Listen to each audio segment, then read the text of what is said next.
Hi, everyone. This is Mike from Texas Amps and Axes. I hope you are having a great day. I'm here to give you a quick tutorial on registration for the summer session, which is coming up right now. This is our Texas Amps and Axes webpage. To get to the summer, there's a couple different places you can do it, but the easiest is just go to the lessons menu and choose Summer 2024.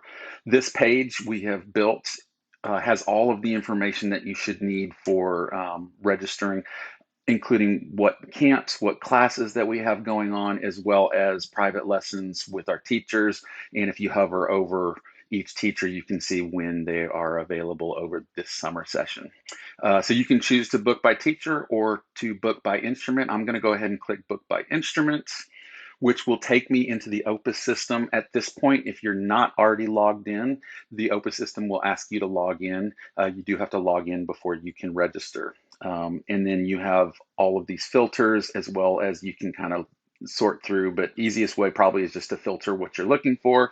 So I am going to choose a cello lesson.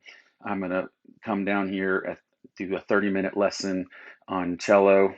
At this point, you will be able to see the teachers who offer that. So I'm going to take lessons from Raylan. And then very important, the summer session starts on June 3rd. So you need to come over to this calendar and click on June 3rd to be able to see the availability. So once you're there, you can pick your time, click on it, and then you have the ability to book the lesson. It'll go through the payment and all that kind of stuff. Hopefully that was helpful. If you have any questions at all, always feel free to reach out to us either by email or give us a call at the studio. I hope you all have a great day, and we'll talk to you later.